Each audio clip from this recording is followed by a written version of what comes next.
Hello everyone, and welcome to the Bicentenary of Percy Bysshe Shelley's death in Italy. Tonight's event will examine the life, death and legacy of the second-generation English Romantic poet who drowned off the coast of Italy 200 years ago while sailing from Livorno to Lerici. His ashes were later interred at the non-Catholic cemetery in Rome, where his contemporary John Keats is also buried. Shelley's memory is preserved in the work of the Keats-Shelley House in Rome, a museum which houses many manuscripts, relics and artworks related to the poet, and is overseen by the UK charity the Keats-Shelley Memorial Association, and through the academic outreach of the Keats-Shelley Association of America. My co-organisers, Dr. Anna Mercer and Professor Neil Fraistat, and I wanted to close proceedings with a discussion bringing together some of the world's most eminent scholars working on Shelley today.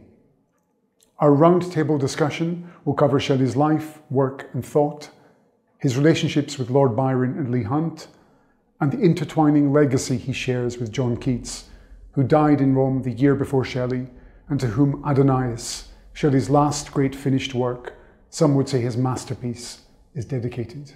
So let's meet the speakers in this evening's roundtable discussion.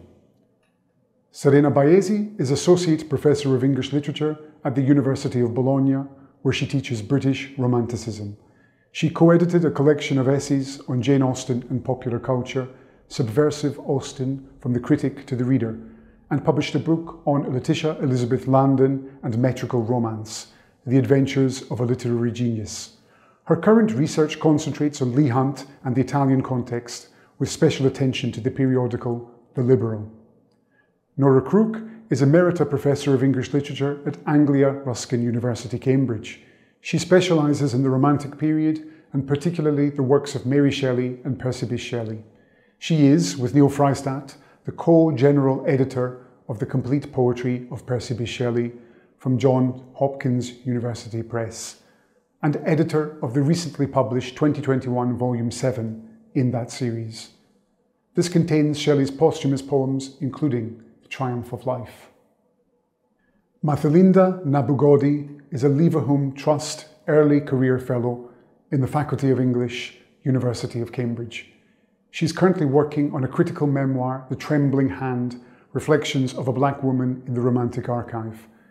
She is also one of the editors of the 2 final volumes of the poems of Shelley, the Longman Annotated English Poets series, as well as Shelley, the Complete Verse translations. Andrew M Stauffer is a professor in the English department at the University of Virginia, where he specialises in 19th century literature, especially poetry.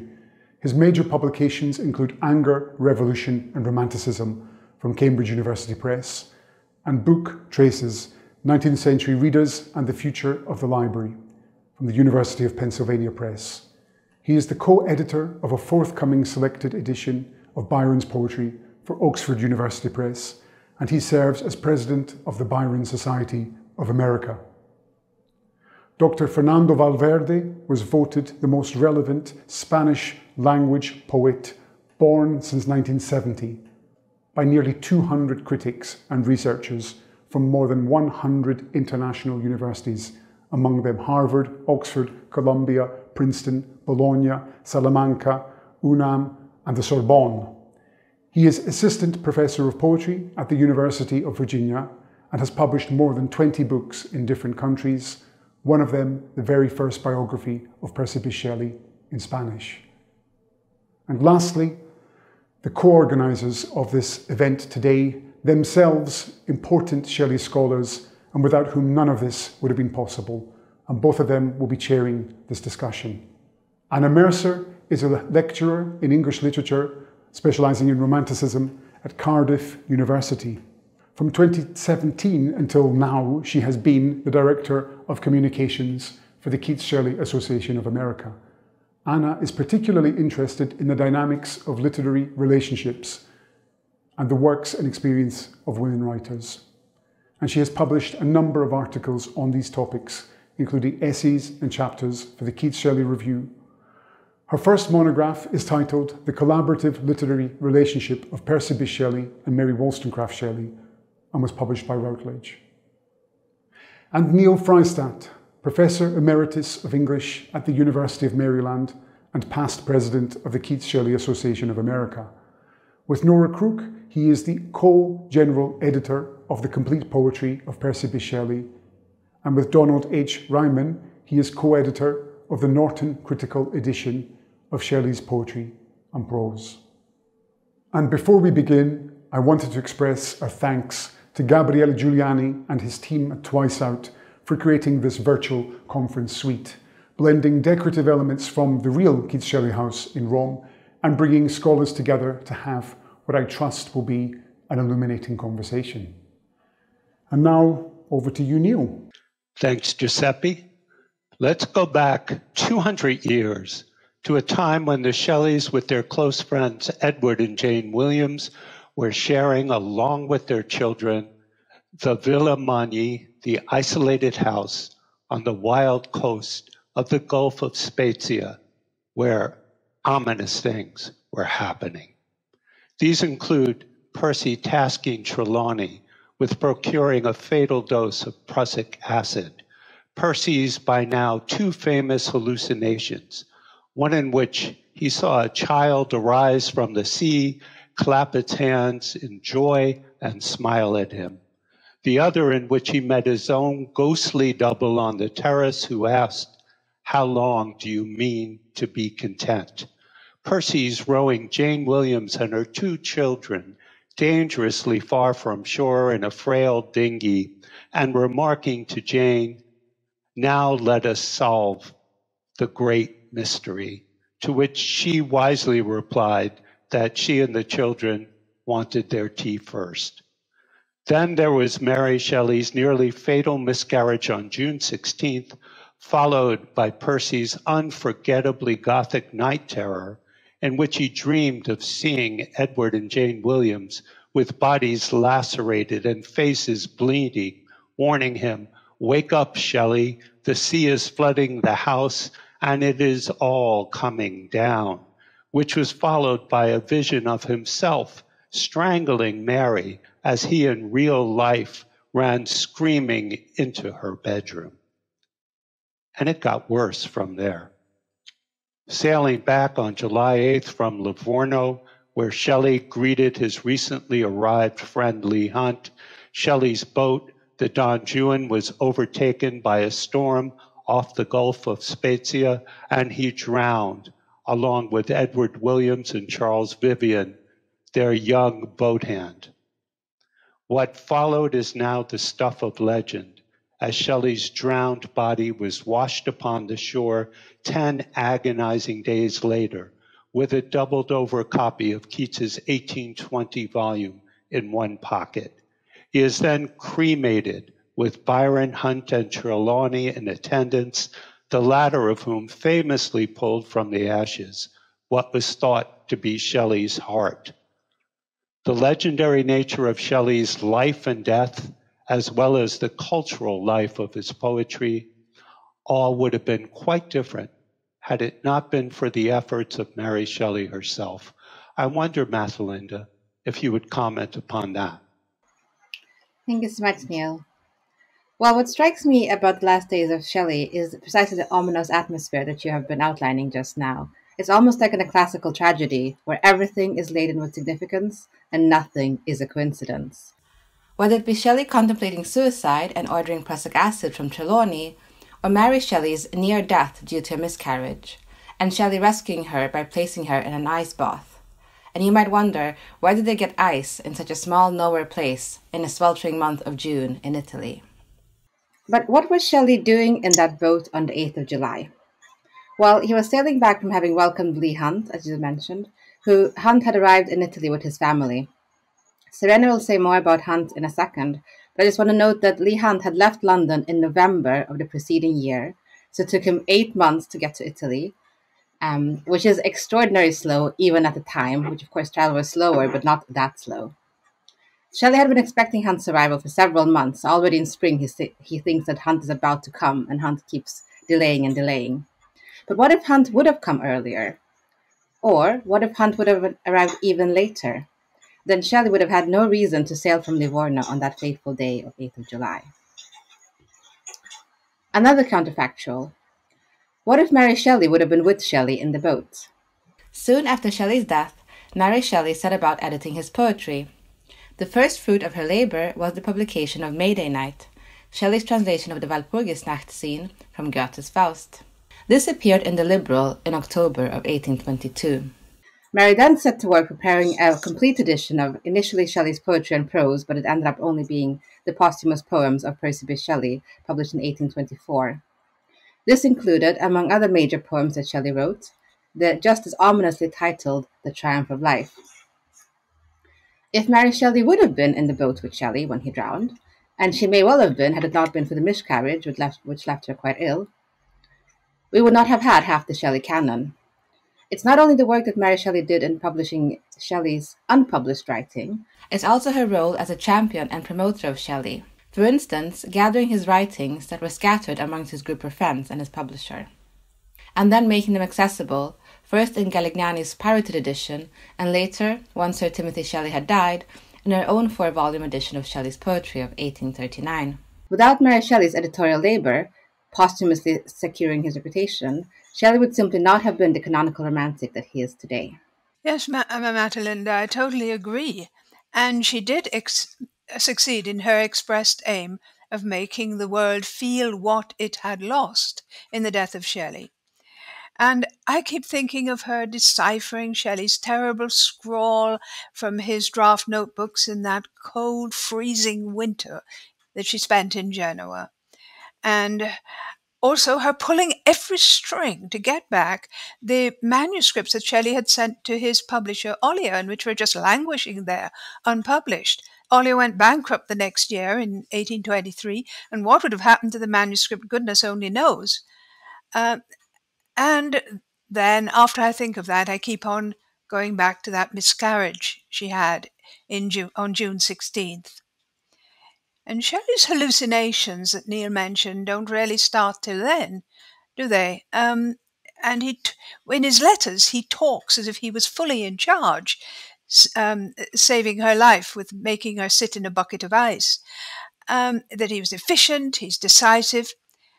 But I think the experience of seeing her nearly bleed to death and of her losing her baby surfaces in all kinds of ways in The Triumph of Life, that last great fragment that you mentioned. And most obviously, I think, in some lines about oblivion. A sleeping mother then would dream not of the only child who died upon her breast. And the whole poem seems to be asking the question, is it better not to be born at all? Yes, Nora. The Triumph of Life asks whether it is better not to be born at all. But what the poem shows is that, for a poet at least, it is better to die young, ideally when writing a poem called The Triumph of Life. When Mary Shelley edited the poem, she quite deliberately altered its ending. The closing lines, the last lines that Shelley wrote, visible on the manuscript, are, and I'm citing the poem, "The cripple," this refers to Rousseau, "the cripple cast his eyes upon the car which now had rolled onward, as if that look must be the last, and answered, happy those for whom the fold of," and there it breaks off. So you don't really know the fold of what. It's not a very conclusive ending. So when editing this, Mary Shelley suppressed those lines I just read out to you, so as to let the poem end on a question posed by the poem's narrator to Rousseau. "So what is life?" I cried. These words stand as Shelley's final words before drowning. It's almost like his death is the answer to that question, what is life? And in the critical reception of the poem, there has been a fixation on Shelley's dying when writing The Triumph. It's a historical accident that somehow cannot fail but affect our interpretations of this text. And this is as true for a politically minded historicist critic, such as Paul Hamilton, as it is for an arch deconstructionist like Paul de Man. There's a compulsive lingering on these ominous last days. Absolutely, just as we're doing now. And it's interesting that both the critics you mentioned, de Man and Hamilton, both know or knew that the poem didn't end, or the draft didn't end with the words, "And what is life?" I said, or cried. And I think Mary Shelley definitely wanted to make the poem look like a manufactured fragment. She didn't want it to look like a fragment. And maybe Shelley had intended to make it into a manufactured fragment, as he did on at least 2 other occasions. And I've argued elsewhere, we'll never know the answer to that. And another thing I keep thinking about in connection with Triumph of Life is that he keeps saying that he says that he keeps reading that poem of Goethe's Faust, the dramatic poem Faust, over and over again. And you mentioned earlier, Mathelinda, that he had translated the Walpurgisnacht from Faust. And of course, this being Shelley, he would choose a part that was considered far too blasphemous and vulgar for anybody ever to publish. But, he did that. That was Shelley. And he says of it that Faust deepens his gloom and augments the rapidity of his ideas. I think that's a very interesting phrase. He goes on reading it. It's as though the restless discontent that the play induces in him keeps him going. It stimulates his imagination, and sometimes in very definite ways. Well, such as, Nora? Well, I'm thinking of the image of the world like a bubble of coloured glass which comes up in triumph. And Rousseau, whom the poet encounters in his vision, tells him that life is just a series of paintings on a bubble of glass, and we'll just keep on throwing our shadows on this bubble, and others will come on after we've gone. And that comes straight out of Faust. But the image had appeared a year before in Shelley's elegy for Keats, Adonais, which Fernando will be mentioning, and where life is said to be like a dome of many-coloured glass that stains the white radiance of eternity until death tramples it to fragments. And I think his situation at Villamagne and his reading at the time unite a darkness of spirit with a coruscation of invention. And what enables him to make poetry out of this incongruous conjunction is his technique, of which by now he's a master. I definitely agree that Shelley has mastered his technique towards the end of his life. What I find interesting is that Shelley's death, in fact, creates what we now think of as Shelley's late style, that characterizes the poems of 1822, or the poems written after Hellas, as another way of phrasing it is. But is it crazy to think of a late style for a poet who dies before the age of 30? That highlights how short his writing life is. Shelley manages to produce some of the best poetry in the English language in the span of 5 or so years, so depending a little bit on when you think his first great poem is. As to Shelley's late style, the late lyrics are melancholy, personal, intimate, a turn away from the propagandistic, public-facing rhetorical orations of his earlier verse, and more like whispers, flowing and ebbing in a variety of tender tones. That's interesting, Mathelinda, and that raises the question, who do you think Shelley is writing for at this point? There is a change of circumstances in Shelley's life in his final year. While his early years in Italy were itinerant and restless, and the Shelley household were in many ways isolated within themselves, by 1822 he was settling in Pisa and was really beginning to establish a community around him. Byron, Trelawney, Williams, Taft, as well as Italian writers and academics. And I think that sense of a community building up around him is noticed in his writing as well. On one hand, there's a new competitiveness, with Byron, with Williams, all of whom are writing dramas in the spring of 1822. But it also means that Shelley's not writing to the world at large, but for a more close circle of friends. Take, for instance, what is now known as the Fragments of an Unfinished Drama, a dramatic text that Shelley wrote for a private performance by his friends, by that very circle in Pisa. Or take the Jane poems, many of which are based on specific events: a walk, the gift of a guitar, a session of animal magnetism. They're attentive to everyday details. I love the moment towards the end of Lines Written in the Bay of Lerici, where Shelley observes a fisher with his lamp, and I'll read a bit from the poem. And the fisher with his lamp, and spear about the low rocks damp, crept, and struck the fish which came to worship the delusive flame. This too is, of course, an image anticipating Shelley's death. Yes, Mathelinda, aren't those amazing lines? The fish, the delusive flame. When I think of his late technique, I'm also thinking of the way in which he handles the difficult terza rima in Triumph of Life, which is so unlike the Italian way of doing it.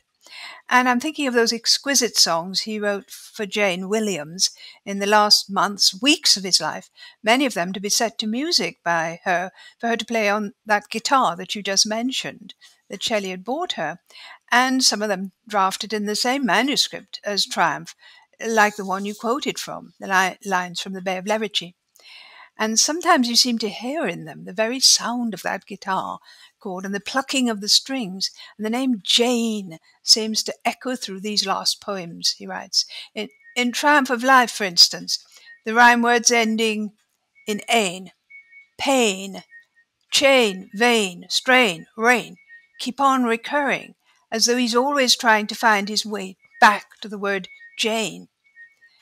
And there's a little poem called Time is Flying, in which he writes, I might say that sorrow, joy's mask could borrow, if today, like tomorrow, would remain. And he writes remain with a capital R, as though to show its very importance. And he wrote Sailing in the Bay of Levity only 3 weeks before he died. Jane brings her guitar, and if the past and the future could be obliterated, the present would content me so well that I could say with Faust to the passing moment, remain, thou art so beautiful. And that impossible, fatal desire to make the passing moment remain, which is, of course, the most potent of all the words seeking to rhyme with Jane, is like a guitar chord sounding through these last poems. Nora, Mathelinda, thank you so much for a great conversation. Over to you, Anna. Thank you, Nora. Thank you, Mathelinda, and thank you, Neil, for that really exciting discussion.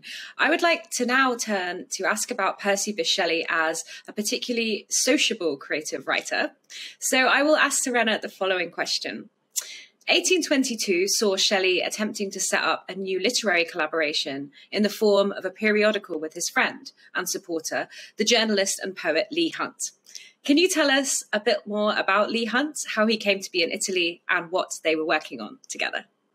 Thank you, Anna. Hello, everybody. So economic reason and health problems were the major motivation for Hunt to leave England. At the same time, Shelley proposed to Hunt a new editorial project to be carried out in Italy in collaboration also with Byron in order to give new inspiration to his work and to restore his finances. This was a very appealing venture that Hunt embraced with a high spirits and with a strong desire, he said, to secure new head to our prospects and new friends to the cause of liberty. As Shelley asserts in a letter to Hunt dated August 1821, he said, "My dearest friends, I've been to see Byron in Ravenna, etc., etc. The most important part is that I want to give you a message which he desires me to give you, of restoring your shattered health and spirit by a migration to this region mild of calm and serene air. He proposes that you should come out and go share with him and me in a periodical work to be conducted here, in which each of the contracted parties should publish all their original composition and share the profits." So Shelley was keen to remark that his own role of this editorial enterprise would be that of a silent partner in the editing a new journal from the very start of it. He intended to be both literary and business-like enterprise in focusing and steering. They said nothing would induce me to share any profit, and still less in the borrowed splendor of such a partnership. From the very conception of the new periodical called The Liberal, Hunt eagerly imagined the potential of such a politically dangerous and literally extraordinary collaboration, an opportunity to apply his expertise as editor, but also as prose writer, poet, and even translator. In a letter to Percy and Mary Shelley dated September 1821, before Hunt actually travelled to Italy, he enthusiastically outlined the project, underlying his excitement. I quote, "Are there not the three of us? And ought we not to have as much strength and variety as possible? We will divide the world between us, like the triumvirate." After some delay due to economic reason and health problems, Hunt finally found a way to join his expatriate friends abroad at the end of 1821. As a matter of fact, Hunt and his large family, made of his wife, 6 children and a goat, embarked, as Mathelinda said before, in a long and difficult journey by boat, leaving Hampstead on the mid of November 1821 and arriving Genoa on the 15th of June 1822. But he said, "We felt as if the country Shelley was embraced us for him," Hunt declared on his arrival in Liguria. On the 28th of June, the family moved towards Livorno, arriving on the 1st of July, greeted by Serena and later by Byron, who introduced Hunt to his mistress, Countess Teresa Giuseppe, and his eccentric household. But after some days, Shelley joined Hunt in Livorno, whose arrival was eagerly anticipated. And for Hunt, the emotion of the reunion was very intense. As his son Thornton recalls, "Shelley rushed into my father's arms, which he did with an impetuousness and fervour scarcely to be imagined by anyone who did not know the intensity of his feelings and the deep nature of his affection for his friend." Shelley and his travelling companion Edward William escorted Hunt and his family to Pisa, where they would occupy the rooms at the ground floor of Byron's palace, Palazzo Franchi. The two friends, Hunt and Shelley, then spent the day talking and walking around the city during the afternoon of Sunday, the 7th of July, wandering between the Leaning Tower, the Art Gallery, and the Cathedral in a state, they said, of utopian delight, and vowing that they would not part for a long time. Hunt lent Shelley his copy of Keats' most recent volume of poetry that was not available in Italy, urging him to keep it until he could return it with his own hands. Even though Hunt urged Shelley not to sail if the weather turned ugly, Hunt never behold him more. Unfortunately, just 1 week after Hunt had arrived in Italy, Shelley drowned, as we know, at the Bay of Lerici on the 8th of July, 1822. Thus, Shelley has a fundamental role as a mediator between the Wren and the Eagle, as he had turned the Byron-Hunt friendship, came to an expected end, leaving the two surviving editors in discomfort and discordance on the liberal project. In September 1822, following Shelley's death, the Hunt family, Byron and Mary Shelley, they left Pisa for Albano near Genova, where the Hunts went on to live with Mary Shelley. 4 issues of the Libra were published in London by John Hunt, his brother, between 1822 and 1823, and were sent to the two surviving editors in Italy. The first issue of the journal was a success, despite the harsh attacks that it endured from the English press. This because the founders were regarded as a community of dangerous liberal writers who aspired to cultural and social reforms. Even though the Liberal was printed in England and addressed to an English public, it was entirely conceived in Italy, a place outside England that would challenge conservative principles at home. So far from constituting a somewhat random literary failure as labelled for a long time, the journal was meant to be a more complex editorial journey that had been skillfully coordinated by Hunt together with the Peasant Circle and involving the collaboration of other prominent English writers such as Mary Shelley, William Hazlitt, Thomas Jefferson Hogg, Charles Armitage Brown and Horace Smith, who were involved and sent the pieces to the Miscellany. In spite of Shelley's premature death and Hunt's quarrels with Byron about personal and literary issues, The Liberal was an experimental project in which its leaders kept their promises, I think, in terms of content and political orientation up to the 4th and final issue. Thank you, Serena, for telling us about way that the Liberal was set up in Italy. And I think we'll continue now on the topic of Shelley and his circle in the last days and months of his life. So I'll turn to Andy now to ask this. As Serena mentioned, Shelley's contemporary and very famous friend, Lord Byron, was also involved in the venture to set up a periodical in Italy in Shelley's final year.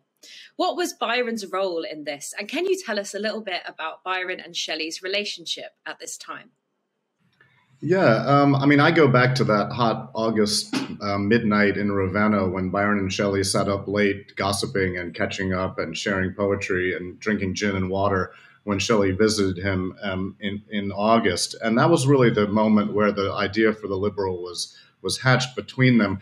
I think it was originally going to be called the Hesperides. And there was a sense of an enchanted garden that they hoped to, a writer's colony that they hoped to put together in Pisa, that they were going to all move there and establish what Mary Shelley called a nest of singing birds. Something I think like maybe a Diodati and the incredible creative exchanges they had in 1816 as younger people, hoping that Pisa would produce something similar. So, but Byron actually was the one who came up with the name The Liberal, and it was a politically radical name. It was definitely attaching one's flag to the mast of a certain kind of radical reform that Leigh Hunt was already well associated with, but that was more directly political than, say, Hesperides. And of course, Byron was the most famous sort of poet of his generation. He was wealthy, so he was sort of a celebrity sponsor of the whole project. He was the one who was going to foot the bills, an increasing source of tension between himself and Hunt and Shelley, because of the difficult personalities involved with that. So Byron was crucial all along. In terms of his relationship with Shelley, I mean, it was both. They had an incredible affinity for one another, and we see that throughout their lives. There's a sense that they recognized in each other a kind of a fellow genius, and they had a lot in common, and yet they had so many differences as well. Just poetically, they're really both at the height of their powers during this period. I mean, this is when they both are firing on all cylinders from about that conversation in Ravenna, the 21, through Shelley's death. That night, I think Byron reads some of Prometheus Unbound and is blown away. And Shelley reads part of Don Juan 5 and says, every word is pregnant with immortality. So they're sharing some of their greatest work. Shelley's about to write The Triumph. He's working in terza rima. Byron's in the ottava rima. They're in this Italian mode. A lot of shared creativity and a lot of excitement about getting together with Mary and Williams and the Hunts and Trelawney and that whole circle that centers around Pisa later that year. But tensions. Okay. Allegra. Byron had a daughter by Claire Claremont, and she a number of years ago, three or four years ago, and Shelley felt in many ways that daughter was part of their family too, because he was so close to Claire, and as Mary Shelley's half sister. So, and Byron had put Allegra in a convent school to be taken care of, and Claire didn't have much access. There was a lot of struggle over Allegra. And of course, right before Shelley's death, Allegra dies of a fever in the convent school. And so that really ramps up just sort of the difficulties and the tensions. Shelley didn't approve of Byron's louche lifestyle, basically. He'd be like, he stays up till 3 a.m. making himself a vat of claret. And Shelley says, I don't really like that. There's a kind of asceticism about Shelley that his vegetarianism, that Byron's hedonism doesn't sort with well during this period.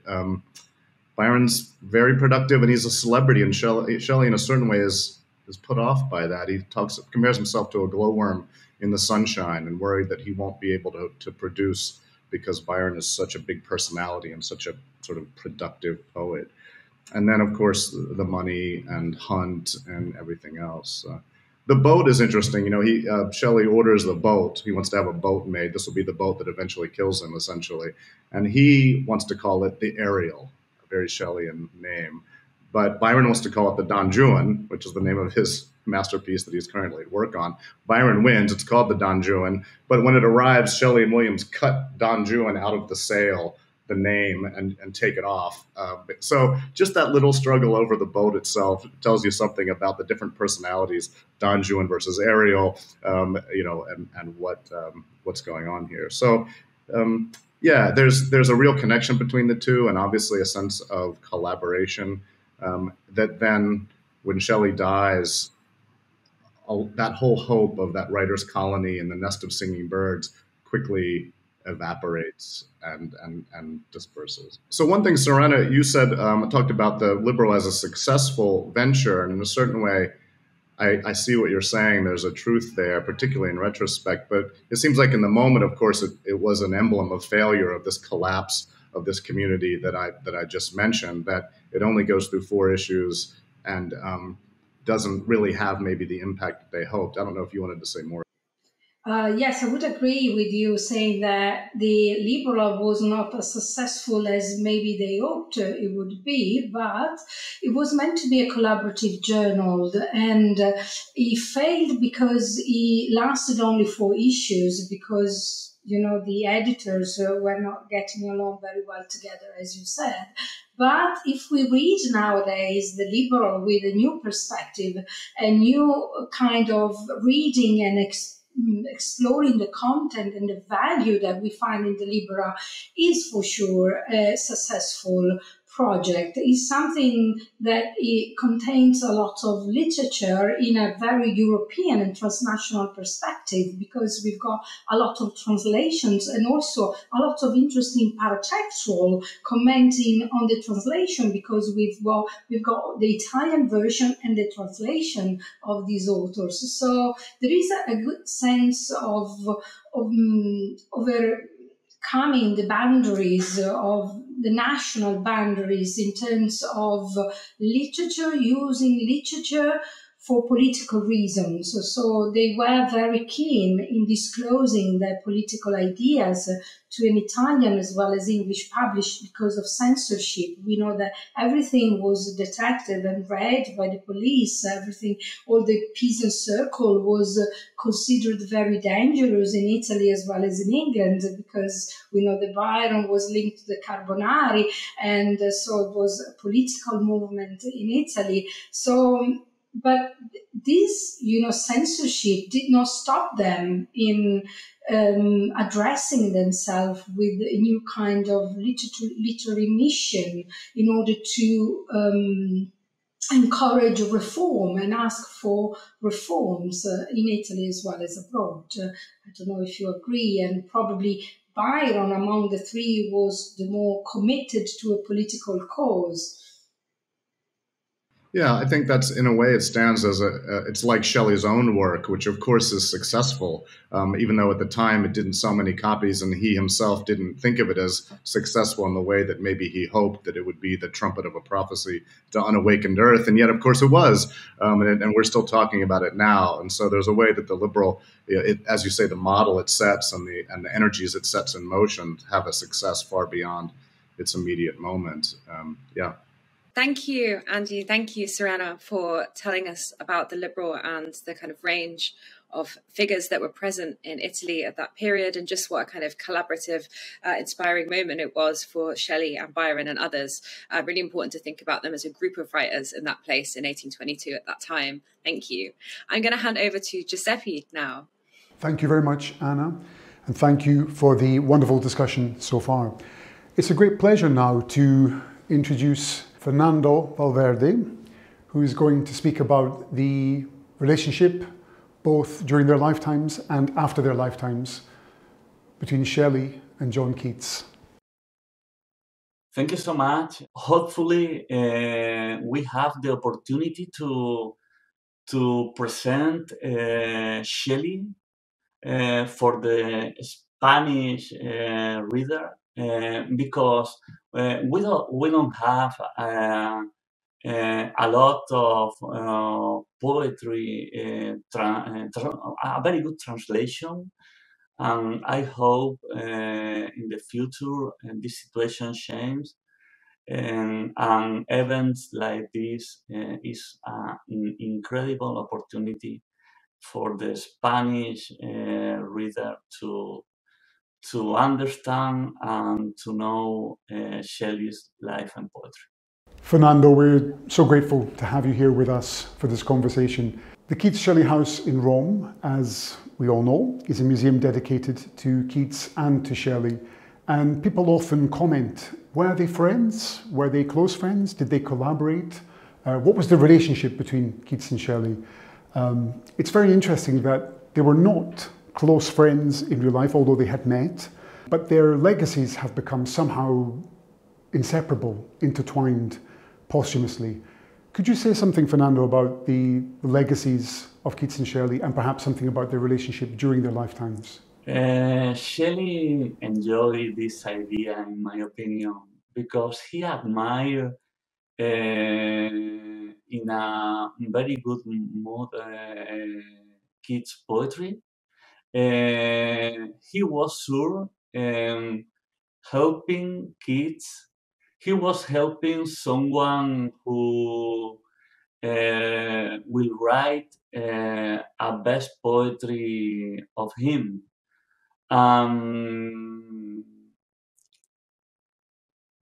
This situation, this admiration for Keats was a link very grateful for Shelley. I think linking his name with Keats was a very good thing.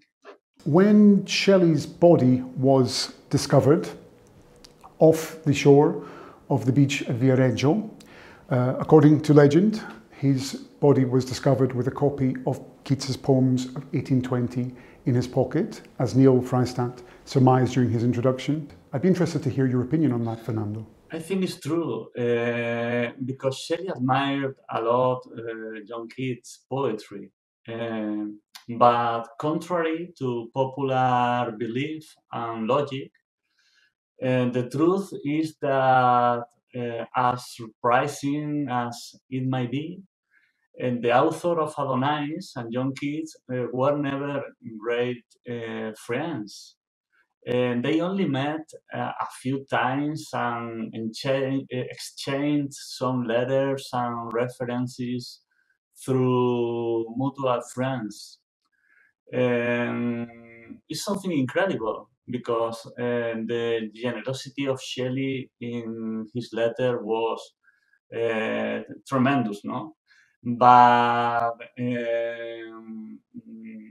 this was the situation. They had been introduced by Leigh, who in his autobiography wrote how Shelley's sympathy for Keats was not reciprocal. Hunt thought the problem of Keats was the social status. Keats felt distrust of any man with a notable surname, because for him he could be a possible enemy.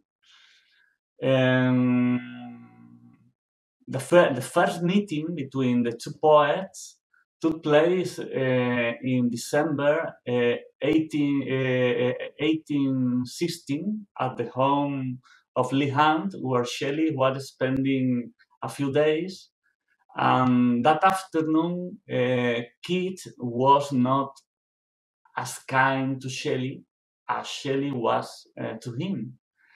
We can never know for sure what happened, but now that Hunt on December 2nd,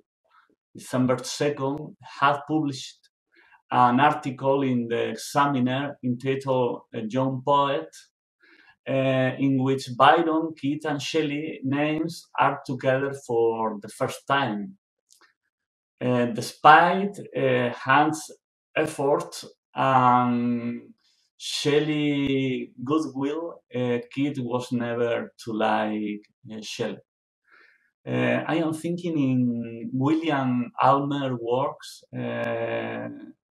William Almer reviews the chronology of dinners, visits, walks, and meetings in which they could meet in Hampstead between the end of 1817 and the beginning of 1818 to conclude that Keats did not enjoy Shelley's company.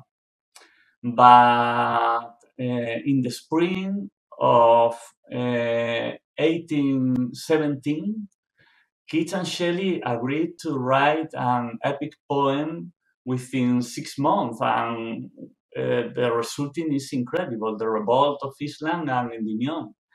And this is not the only anecdote that show the rivalry between the two poets. In a letter to his sister, Keats mentions a meeting with Hunt and Shelley. I quote, last Wednesday, Shelley, Hunt, and I each wrote a sonnet about the Nile River. Someday you will be able to read them, writes Keats. Only Keats himself and Shelley finished the poem on time, while Hunt stayed up all night trying to finish his note. When Shelley left England with his second wife, Mary, their 2 children, William and Clara, Claire, Mary's stepsister, and little Allegra to Italy, and the separation is too big.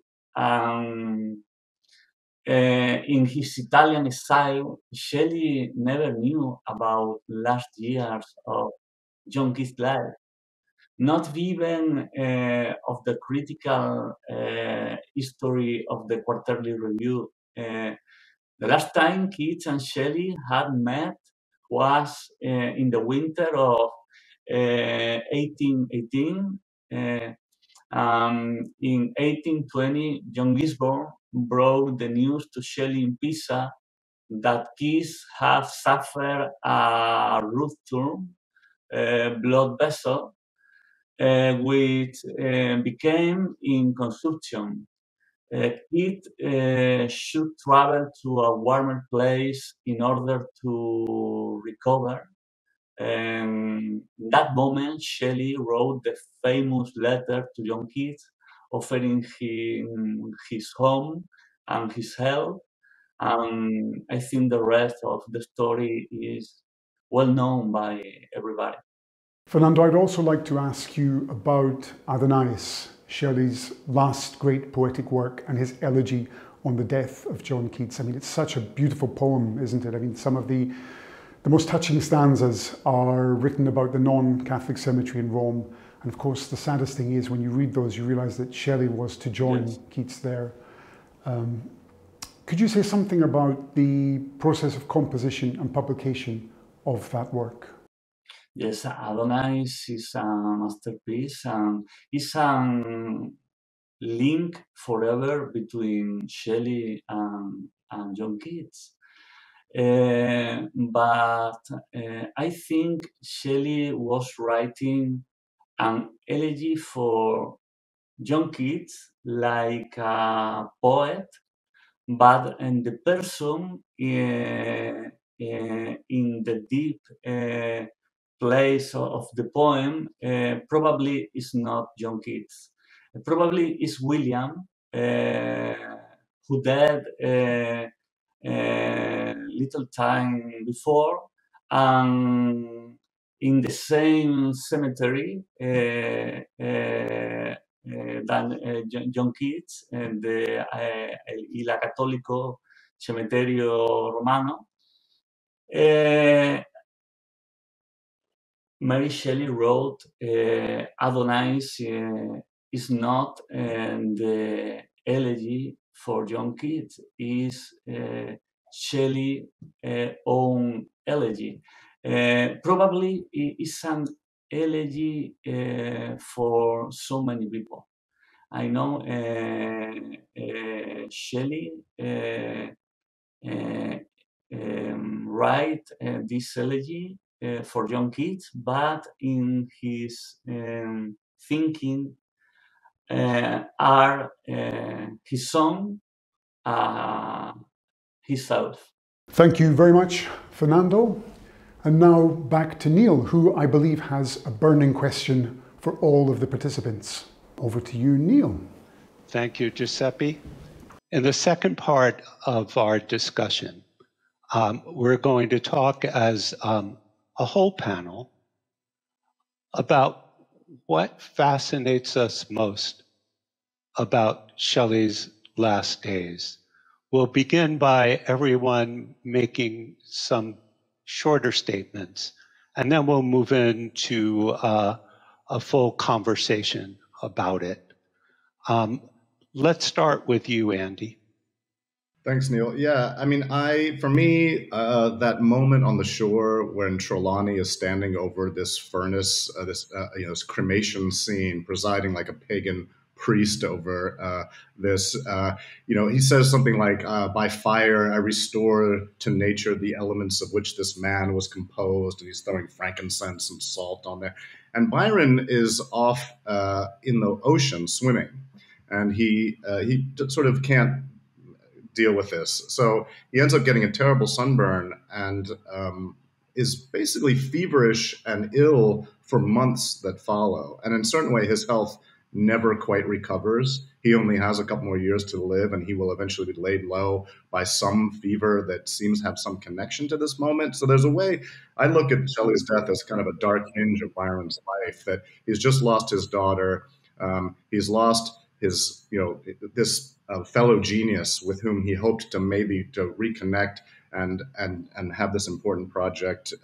He's outside of the Shelley circle, but he's been inspired part by Shelley's Hellas, but also by Mavrocordato, who's a friend of the Shelleys, and Medwin, to turn his eyes towards Greece, and it will soon be departing for that to fight or to organize on behalf of the Greek Revolution. So it's kind of the end of something for Byron's life, maybe the beginning of something else, but it does seem like a moment of real loss for Byron, from which he never quite recovers. Thank you, Andy. So a kind of hinge point in Byron's life when Shelley dies. Serena? I would say that I really like Shelley's visionary project and the vision that he had with the Liberal as a lasting editorial project is something that embraces a sort of European visions and liberalism that crosses the boundaries, the national boundaries. And as we know, Shelley has been included as a sort of international poet also in a collection outside England, so it's been recognized by an international public as a very important and pivotal voice proclaiming his ideals. And with the Liberal, in a way, is giving voice to these visions of a transnational literature conveying liberal ideas that crosses, as I said, national identities and boundaries. Thank you, Serena. So we add to hinge point in Byron's life the sense of Shelley as a transnational poet, someone whose poetry is meant to cross European boundaries. Great. Mathelinda? Well, I suppose something that fascinates me is the memorialization of Shelley. So the way in which those final days, and particularly that scene of his cremation on the shore, as Andy was mentioning, like Trelawney throwing frankincense, taking the heart out of the flames. I mean, it's not really important how true it is in terms of fact, but I think it's important how it becomes such a cultural myth around that, and how that becomes symbolic of the Romantic poet as such, and not simply of this particular poet. And thinking about how Shelley's memorialized today, I think it's interesting because most poets, when you have portraits of them, you have the poets with a quill in hand, writing, or looking out into the distance, like Keats often does, sort of communing with his muse. With Shelley, you have this kind of dead body. So thinking about the Shelley Memorial at University College Oxford, which was originally the statue was produced for Shelley's grave, but then it wasn't placed there, but placed at Oxford. And it's a naked corpse, sort of lying on the beach. There's another memorial in Christchurch Cathedral in Dorset where we have Mary Shelley holding the poet's dead body, again, kind of on the beach, seaweeds, and Mary Shelley in this kind of pose of pietà, having some Catholic iconography there. There's another famous painting, the Fouriers, I think it's 1889 or so, where again they have that scene of Shelley being cremated on the beach. So it's kind of the focus on Shelley's death as the focal point or of visualizations of his life. I think it's really fascinating. And I suppose thinking about things like decolonizing the curriculum and diversifying the curriculum, we often complain about how all poets are dead white men, but there's something about Shelley that he is like the archetypical dead white man. You only see him as dead. Yeah, indeed. And it almost sounds as if death was a great career move. Thank you, Mathelinda. Nora? Well, there are lots of people who, there's quite a lot of memories about the last time I saw Shelley. And the one that keeps coming back to me is the memory of a Captain Gronow who was at Eton with Shelley at school. And he tells a story about meeting Shelley very shortly before he died. And Shelley was sitting on the beach eating raisins and bread, and he was wearing a big leghorn hat. And he jumped up and he was delighted to see his old schoolfellow.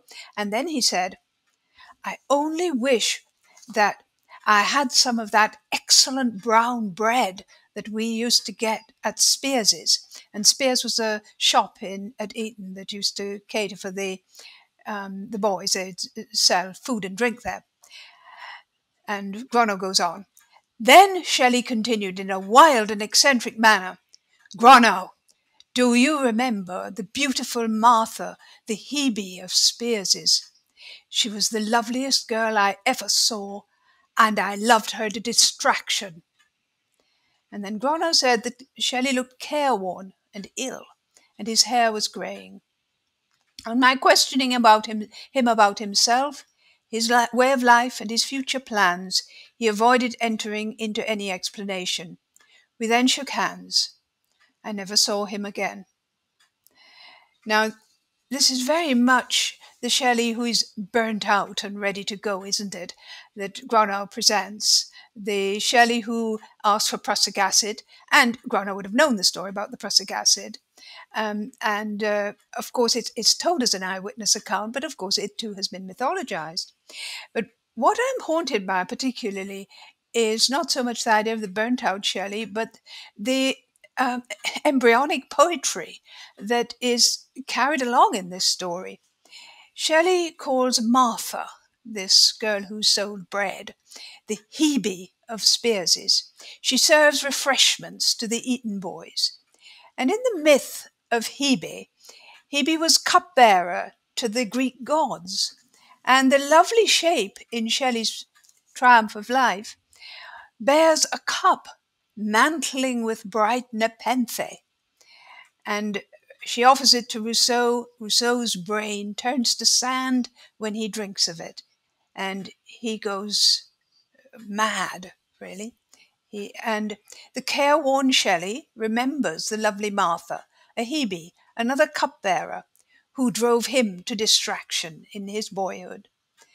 And from the first to last, it seems, he's worshipping the delusive flame that Mathelinda quoted. Whether the object of desire is called Harriet, Cornelia, Mary, Claire, Sophia, Amelia, Jane, or Martha, he is always driven to distraction and the intense atom glowing. Thank you, Nora. That seems to be just right. Fernando? They are days full of visions and terrible things. And they are days of mystery. It is very difficult to choose one of the moments. I am passionate about Shelley's letter to Trelawney asking for the poison. It is an enigmatic letter, full of pain, but also of philosophy, very much in the manner of Shelley. But I am going to choose something strange. William's diary, in the last century, because for me it's like an incredible premonition. Williams wrote July 4th. Fine.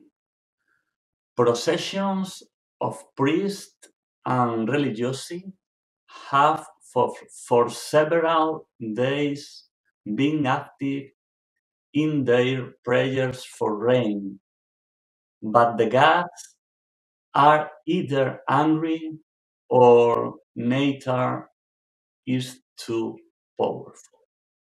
This seemed like the gods were reading his last words, and for this reason I chose this incredible moment. Thank you all for those fascinating brief responses to what fascinates you most about Shelley's last days. Now I'd like to turn it back to the panel at large and first ask, do you have any responses or comments you'd like to make based on what the others of you have said? Nora. Well, I'd just like to comment on what Fernando just said. I think that's just an amazing choice that he's made. Those portentous words of Edward Williams, the last words in his diary, nature is too powerful. And it's good to remember Edward Williams, who was Shelley's best friend at the time, or said to be, and who went down with him in the boat, and who seems to have been a delightful man as well as an accomplished artist. We should remember him too, along with the last days of Shelley. It was his last days as well. Yeah, some people talk about Williams's smugness about his own seamanship, and how that might have helped lead to the tragedy. Other people talk about how happy Shelley was in his last days when he could be out sailing with Williams. Clearly, he was a key component in Shelley's own emotional experience of those last days, and it is great that we can acknowledge that and bring him into better view. Other responses, Andy?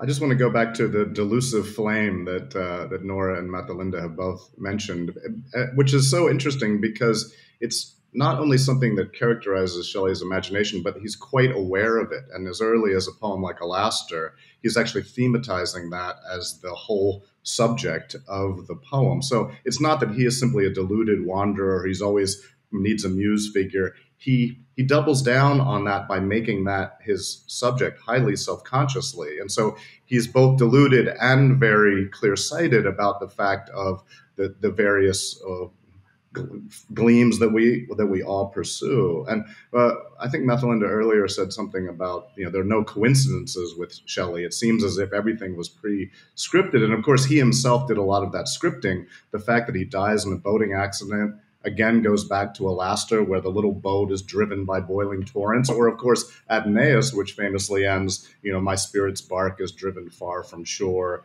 I am borne darkly, fearfully afar. And so he's pre-written the terms of his own death that sounds like he's done some divination, but it's as if his imagination has been shot through with many of these themes from the very beginning, which I just find fascinating. Yeah, Nora. Yes, and there's something Shelley actually says in one of his letters, half jokingly, that he has become convinced that everything a poet writes will come true later on in his own life. He will fulfill what he has written. So that bears out what you say, or the feeling we get. Shelley had that feeling too. Yeah, we get that with Keats. It's a very romantic thing. You feel that way with a lot of Keats's poetry. Byron's as well. It seems as if he writes Beppo and then he gets involved with Teresa Guiccioli. It's almost as if they're in an imaginative fabric that then has its own consequences or its own knock-on effects that is part of who they become. And not only Shelley too, but I mean, Mary Shelley goes writing about how what she wrote in Valperga and Matilda come true in real life, and she feels that she's been, in a sense, a prophetess. Could we turn back to Mary Shelley for a moment? Mathelinda earlier on in our discussion talked about the key importance of Mary Shelley to the survival of Shelley's reputation and his poetry, and Nora spoke a little bit about that. When we think about the very last days, what would we say about those days from Mary Shelley's perspective? Nora, is that a question you would like to tackle? Yeah. It seems to me the way they live in Casamagni with the Williamses in a very small space, where you have Shelley, well, being in love with Jane Williams or fancying her or making an ideal out of her, and a moment where Shelley does not seem to be that into Mary Shelley. And I think in part because Mary Shelley is the kind of, sounds like the boring everyday, that the parent that forces you to be responsible. Like you can't do flights of fancy, like you need to actually be a responsible adult, and Shelley's not good at that. And I think Jane Williams offers him the kind of outlet for his flights of fancy as opposed to the realism. But I think the cruelty of Mary's position is that they're all very close, they're all good friends, they're all living in a very small space, but Shelley's kind of running around behind her back writing poems to Jane that he's hiding away from her, but that he is sharing with Edward and Jane. So I think there must be a sense of being excluded going on there. And then also she's physically unwell, she had a miscarriage. So I think she is actually in quite a difficult position in those final months. Yeah, I completely agree. I think I would just say that it's also important to think about how, like you say, Mathelinda, the Shelleys usually would share their writing paper, their notebooks with one another. By 1821, especially with Epipsychidion, one of Shelley's late great poems, that is a private notebook that Mary Shelley does not have access to. And again, she has been kind of isolated in that period. Sorry, Nora, did you want to add something? I was thinking again, still fixated a bit on Edward Williams, the way in which Williams becomes Mary Shelley's friend. I mean, that she's obviously he's very fond of her, and he stays at home when Shelley and when Shelley and Claire go off to Carrara together, and they go and visit the marble factories and things at Carrara in those last days. And so I think that there's that kind of dynamic going on as well. I think she's involved in the unfinished drama to some extent, though we don't know how. She knows the story of it. It's thanks to her that we know the plot of Unfinished Drama. She's reading a lot as well. It's a mystery just how participative she is during these last months. But yes, I think the miscarriage was something terrible for her. Serena? Yes, may I say that also, even though she's not really openly mentioned, Mary Shelley is also part of the liberal enterprise. Maybe, under the shadow of Percy, but we see that Leigh Hunt and exchanges letter also with Mary about the liberal. And we know that Mary collaborated to the liberal and gave many pieces to the issues, like the short stories. So we've got more material by Mary Shelley there by Shelley, of course, because we've got only the translations of Goethe in the first issue. But then Mary collaborated in an active way to the other issues. So, in a way, even though she's not really involved as the triumvirate, as I mentioned in the previous letter, that letter was sent to Mary as well. Yeah. Mathelinda? And I was thinking about Mary's writing in the period. I think there's I suppose, two things I want to mention. One is the mystery to me of the title Walpurga, which seems to be derived from the German sentence Walburga, which is also the name behind Walpurgisnacht, which is the scene of Goethe's Faust that Shelley translates as May Day Night. So I've never been able to prove this, but it must be that Mary Shelley is aware of that connection when she chooses the name for her novel, and that's the seat of the heroine in the novel. Yes. And she also writes this short story, For the Liberal, quite soon after Shelley's death, so in the autumn, which is set on May Day night, explicitly. So I forget, unfortunately, the title of the story, but there's a kind of sense in which she is responding to Shelley's writing or Shelley's interests, and definitely the interest in Faust at the time, even as she seems to be excluded from some of his writing, particularly when Shelley's in that mode of writing about love and other women that Anna just pointed out. And I also see traces of Walpurga in Triumph of Life, verbally. And it's Shelley is actually reading over her last transcript, and Medwin, he's recorded as having made pencil comments on her final draft before she sends it off to the publishers. And I think that there is collaboration that goes on between them in those last months, but not in such obvious ways as when they work together on the Chen sheet or other examples that Anna has documented so well. It's also true she's really helping Byron with making copies of the Don Juan and Werner and Heaven and Earth. So all through this period, before Shelley's death and then after, when she needs something to keep her busy, Byron has plenty for her to do. And she makes a lot of changes as she copies that Byron accepts. So there's that collaboration going on as well. Yeah, I was also thinking when we get back to the mythologizing and the stories that come down to us about Shelley's last days, about Mary Shelley's impending sense of doom, Mary Shelley's deep desire to leave the Casamagni, pushing Shelley to take them elsewhere, wanting Shelley to come back to her quickly, the almost interminable wait to find out what's happened to the boat once Mary Shelley and Jane Williams receive word from Leigh Hunt that Shelley has indeed sailed on the Monday of the big storm, and no word has been heard from him since. Of the story of Trelawney coming to tell Mary Shelley and Jane that all is over. Of the tremendous and horrible thunderstroke that entails for her, and of her resilience in the face of that blow. That seems to me to be all part of the story, as is her strong dependence and friendship with Jane Williams as someone who's suffered a similar blow. And the whole Jane Williams, Mary Shelley friendship story as it transmutes over time and degrades over time for various reasons.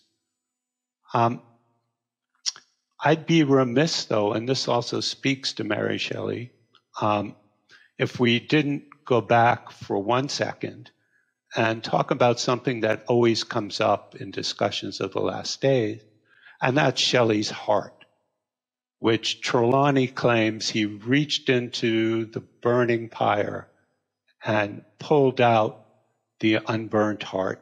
Does somebody want to talk about Shelley's heart? I feel that isn't the theory that that's not his heart, but rather his liver, because that's the organ most likely to not burn. And a fire, but that's not as poetic as a heart, I think. Well, I was once a participant in a very, very furious debate on this in The Guardian. And I put in my little twopenny worth, which is that Leigh Hunt himself said that as a child he wanted to be a surgeon. And among the things that he went and was fascinated by in a doctor's house whom he visited were some bottles which contained some pickled hearts. So he had ample time. I mean, he would have known what a heart looked like. And I do not think that he would have mistaken the heart, the liver for the heart. But those who want to believe it's a liver will continue to do so. And I mean, there's no way of proving now it was, unless we went and dug up Sir Percy Florence Shelley's grave, where Jane, Lady Shelley, Mary Shelley's daughter-in-law, said it was laid, this heart. So maybe one day somebody can exhume it to settle this matter. And that was after Mary Shelley used it for years as a bookmark in her copy of Adonais. Is that the story? Which I don't see how that could work if it's the heart. Like, how could it be a bookmark? Well, it's like a tan piece of leather almost, maybe at that point. I believe it was kept in a velvet case that's still in the Bodleian. And whether or not it was a heart, there's been symbolic reasons why everyone has chosen that it be his heart. Yeah, and it's all part of the mythology. The heart survives. Shelley as a poet of heart. Well, Byron wanted his skull. According to Trelawney, Byron said that Byron wanted the skull. Now, that sounds like Trelawney might have made that up based on the fact that Byron did have a skull cup, made from that monk's skull that he would drink wine from. But Trelawney says, no, I didn't want Shelley's skull to be profaned in that way. So, and anyway, the skull shattered and it wasn't usable as a cup. But yeah, there are skull fragments that still exist in the Pforzheimer collection at the New York Public Library and at the Bodleian, in case anyone is interested in Shelley's DNA. I do think it's quite fascinating the amount of pieces of Shelley's body that survive here and there. And I suppose I'm also thinking about hair, because there's quite a bit of hair in almost all the major archives, including, I think, the Keats-Shelley House in Rome. That's interesting. Do you know that when Shelley's body was put into the furnace that Trelawney had constructed for burning the body, people couldn't touch the body because of quarantine laws. If they touched the body, they would have had to be quarantined. So there were like forceps-like instruments used to pick up the body and put it inside. And when this was done with Williams's body, it sort of fell into smaller pieces, but Shelley's body stayed mostly coherent as a piece when it went into the furnace. I want to turn to one final question for you all. It's 200 years after Shelley's death, and here we are, people from various countries, after a reading of Triumph of Life in multiple languages, talking about Shelley's poetry still. Why do you think Shelley's poetry still matters, still lasts?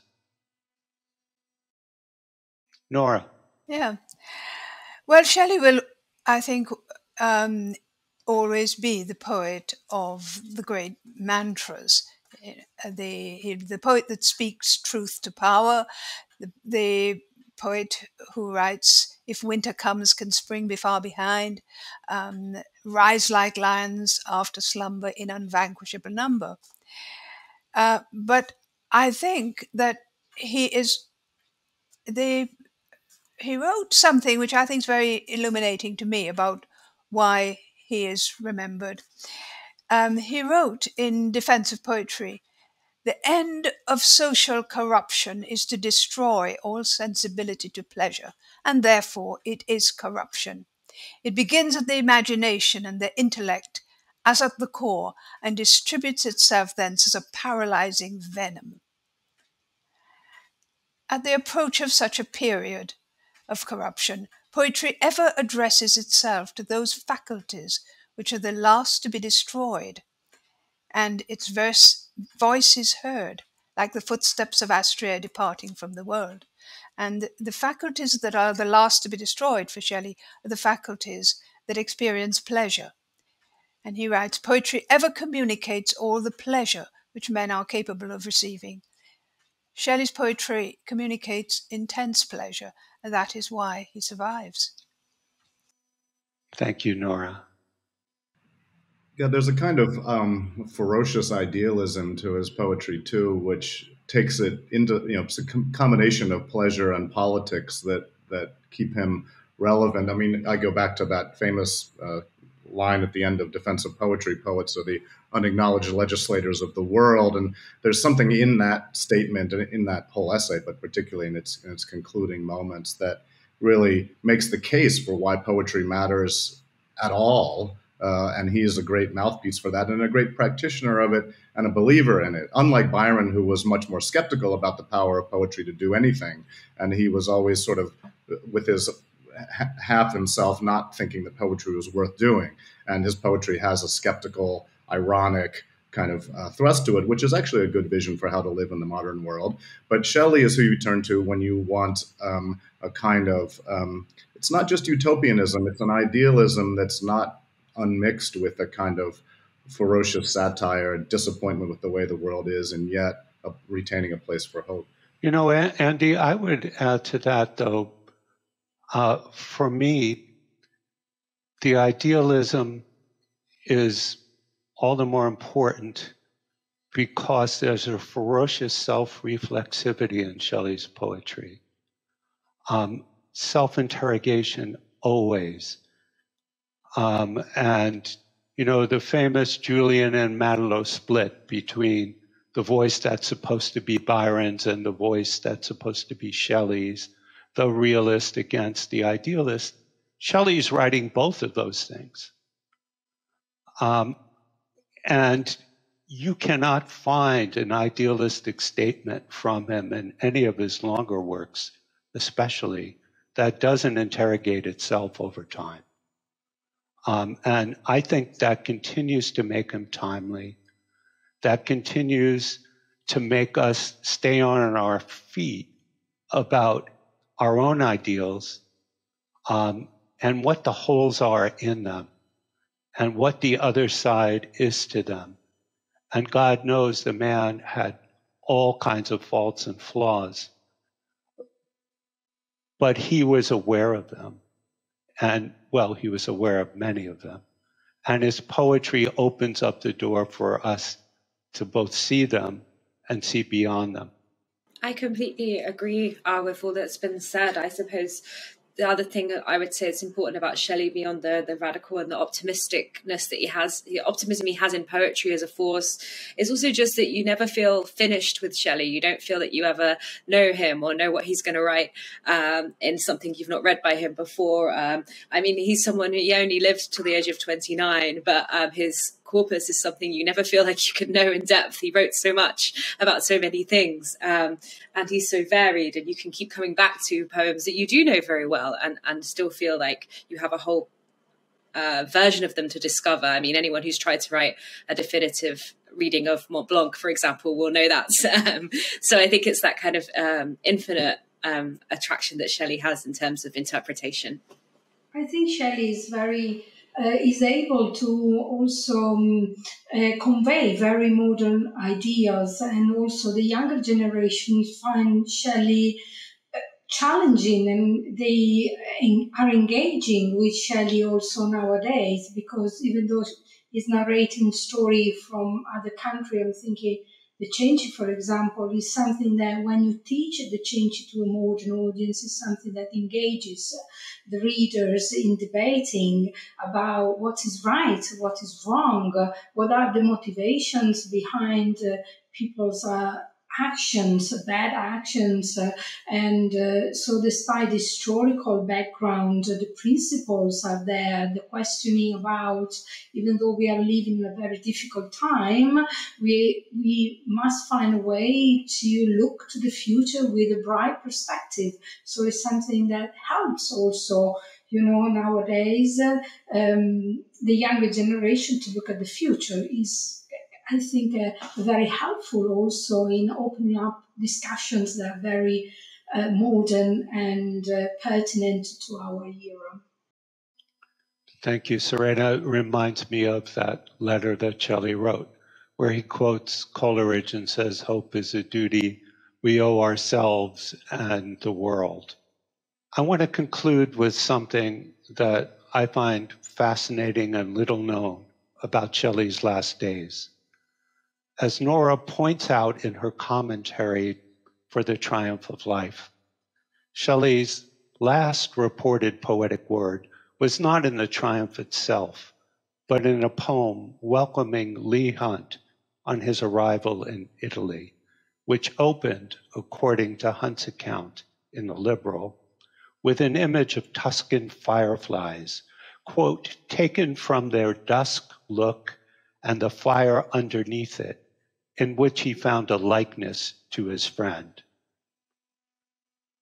So as Nora movingly concludes, the final poetic images that Shelley left behind in memory were not the dead eyes of the crippled Rousseau regretting a light from heaven forever sought, forever lost, nor the withered leaves of a poplar tree, but dark, bright insects, lamps of earth, the eyes of a friend. Thanks so much to our panelists for a wonderful roundtable.